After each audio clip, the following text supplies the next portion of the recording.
CEO. That brings us to the CEO's second duty, building everyone, or more accurately, building the senior team. All the executives report to the CEO, so it's the CEO's job to hire, fire, and manage the executive team. From coaching CEOs, I actually think this is the most important skill of all. Because when a CEO hires an excellent senior team, that team can keep the company running. When a CEO hires a poor senior team, the CEO is up spending all of their time trying to do with the team, and not nearly enough time trying to do with other elements of their job. The senior team can, and often does, develop the strategy for the company, but ultimately, it's always the CEO who has the final go, no-go decision on strategy.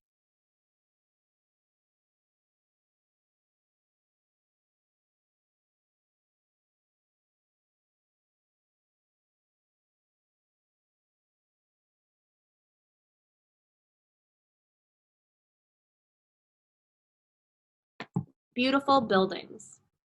Along the way, we have built unashamedly beautiful buildings, two of which have won and been runner-up in the prestigious United Nations World Habitat Award, the first time an Australian building has received that international honor. We rely on older concepts of Australian architecture that are heavily influenced by the bush. All residents have private verandas, which allows them to socialize outdoors and also creates some defensible space between their bedrooms and public areas. We use a lot of natural or soft materials and build beautiful landscaped gardens.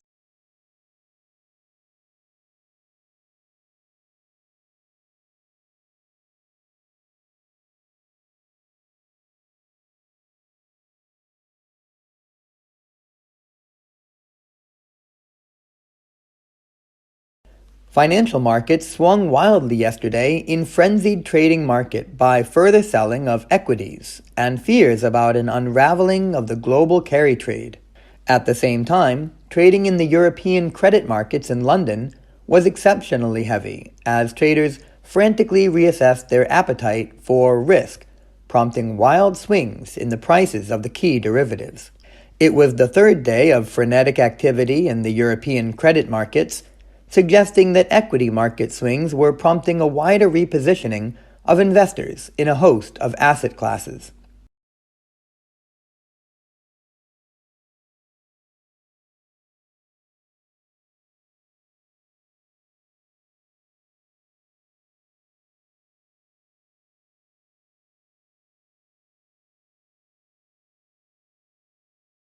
Why do we need more entrepreneurs right now?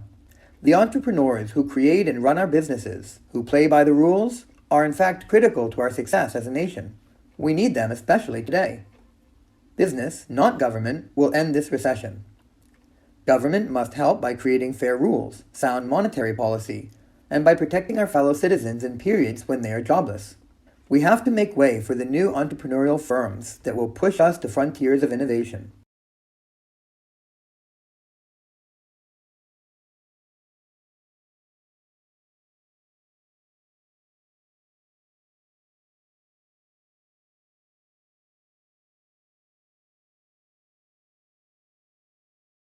We are trying to understand the locomotion of one of our closest living relatives, which is the orangutan, and also the locomotion of all of the apes and the common ancestor of humans and the other apes.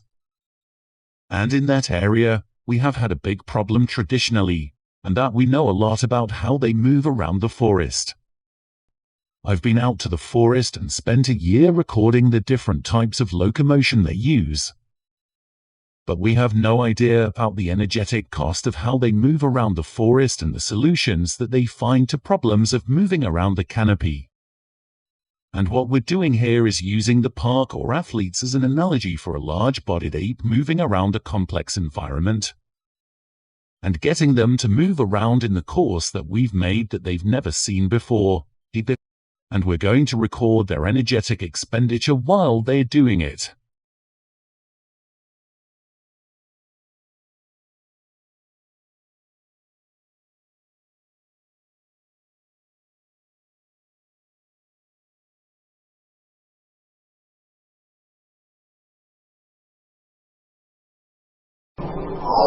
We have ignition.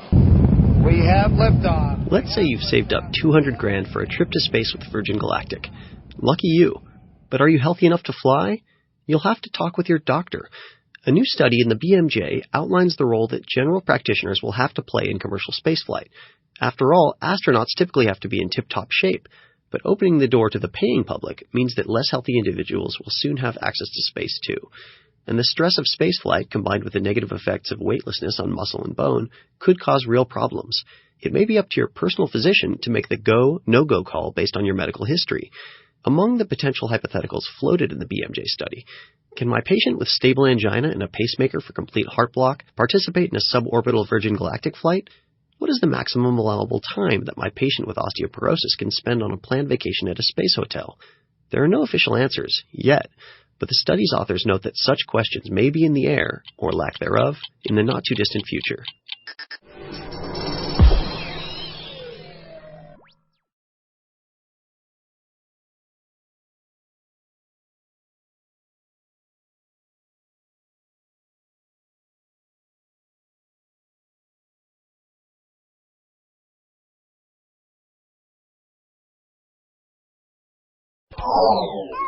Beneath its adorable exterior, is your cat hiding the heart of a killer? Researchers now estimate that each year, domestic cats kill billions of birds and mammals in the United States alone. The report is in Nature Communications. We already knew that domestic cats can wreak havoc on islands, causing 14% of species extinctions and ranking as one of the world's 100 worst invasive species. But now, scientists have reviewed previous studies to find just how much damage cats do on the mainland. Cats kill some 1.4 to 3.7 billion birds and 6.9 to 20.7 billion small mammals in the U.S. each year. These numbers mean that felines may be the biggest human-related cause of death for American birds and mammals. And cats tend to prey on native species, which can cause major ecosystem damage. The worst feline killers are those without owners, and reducing feral cat populations is an ongoing problem, but you can still reduce the impact of domestic cats by keeping your pet indoors, thus leaving the neighborhood a little less red in tooth and claw.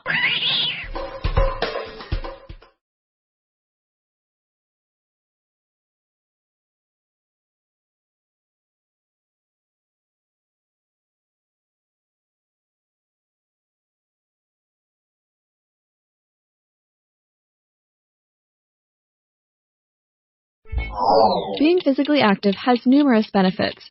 Now a study has looked closely at the effects of fitness in the midlife years for preventing debilitating chronic diseases later. The ongoing study gathered fitness stats for more than 18,000 adults and followed their health status into old age. Assessing 40 years of that data, the analysis finds that those who had higher fitness levels in their 30s, 40s, and 50s were substantially less likely to have a chronic condition between the ages of 70 and 85. The findings are in the archives of internal medicine. Physical fitness seemed to stave off heart disease and heart failure, which might not be a big surprise, but it also reduced rates of diabetes, kidney disease, and even Alzheimer's disease. Current recommendations suggest adults make time for at least 20 minutes of moderate to vigorous physical activity a day, such as fast walking, jogging, biking, or swimming. Busy middle-aged people might find it especially hard to make time for such exercise, but a small investment looks like it could pay big health dividends for decades to come.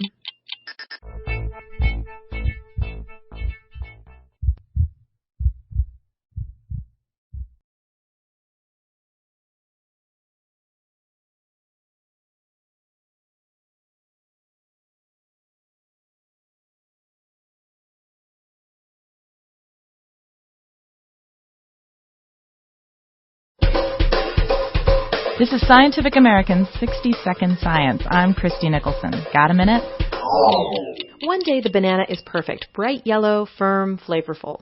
But even within that same day, brown spots can appear on your perfectly ripe banana, and its flesh turns mushy, and it's destined for the compost or, at best, banana bread. But scientists are developing a way to extend the life of ripe bananas. It's a spray-on coating made from chitosan, a substance found in crab and shrimp shells. The new gel can be sprayed on bananas to slow the ripening process by up to 12 days. Like other fruit, bananas remain alive after being picked, and they actually continue to respire. This means that they take in oxygen and release carbon dioxide. The more the banana breathes, the faster it ripens. and then rots. Bananas ripen more quickly than most fruit because they don't naturally slow the respiration after being picked. In fact, it speeds up, causing bananas to become mushy. Chitosan not only kills the bacteria on banana skin that then leads to rot, it also significantly slows down the respiration in the first place. So bananas won't drive you bananas. Thanks for the minute. For Scientific American's 60-Second Science, I'm Christy Nicholson.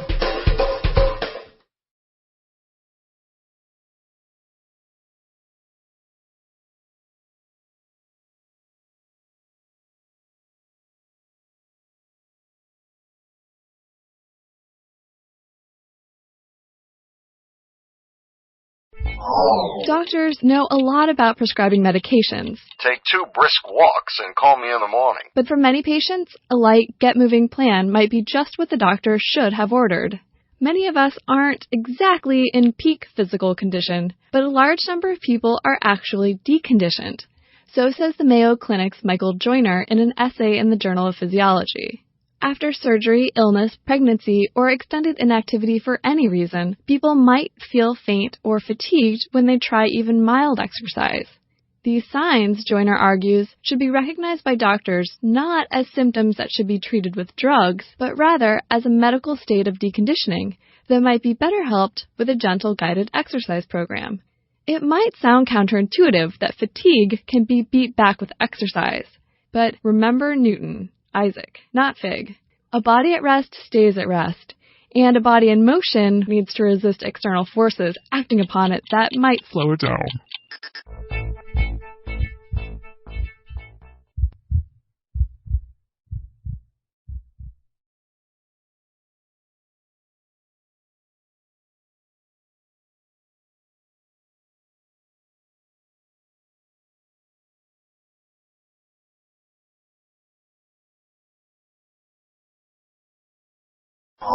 Having a kid changes everything, from your sleep schedule to the status of that formerly spare room. The stable of bacteria that live in a woman's gut is also transformed when their host becomes pregnant.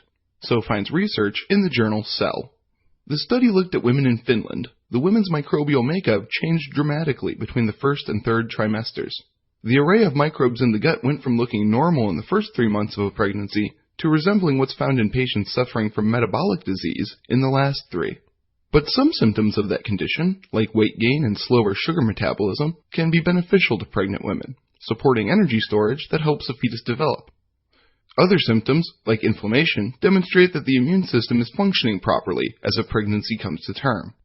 Scientists don't yet fully understand what brings about the changes in gut bacteria. Immune function is a suspect, but factors like hormonal signals aren't ruled out. The research suggests that other changes to the body, like puberty or old age, could also bring about microbial makeovers.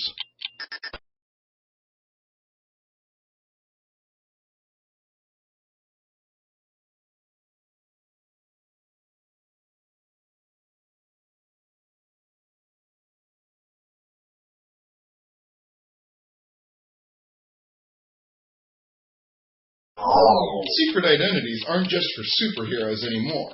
Researchers have found that a protein present in everything from amoebas to people is living a double life. Once it binds to DNA, the protein, called RFAH, rips apart and then refolds into a different shape to do a different job. RFAH is a transcription protein. Attached to or freed from a stretch of DNA, it determines if a gene is expressed or not. But once the protein has carried out its task, its helical structure unravels. Within seconds, it refolds into a barrel structure, which has a new role, this time in translation, where it helps the cell produce amino acids for new proteins. The study is in the journal Cell. The next step is to find out if the barrel can refold into the helix. After that, researchers want to see if proteins similar to RFAH, which are present in all life on Earth, are capable of comparable molecular contortion, which would mean a lot more bang for our protein buck.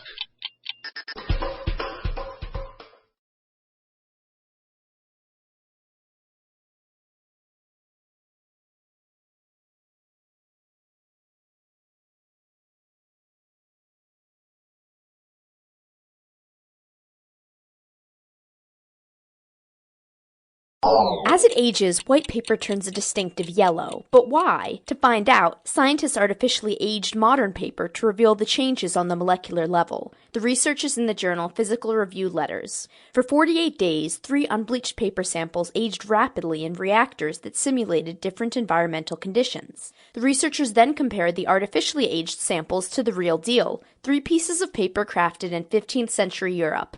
This technique allowed them to gauge the types and amounts of changes going on. About 90% of the weight of old paper is cellulose, the sturdy material that makes up plant cell walls. But over time, cellulose fibers oxidize. The process modifies parts of various molecules and turns them into what are called chromophores, which absorb light. White paper is white because it reflects all colors of light. Aging paper filled with chromophores reflects wavelengths that make it look yellow. The non-destructive technique used in this study could inform research to preserve and even whiten ancient texts and art, and give paper conservation a brighter outlook.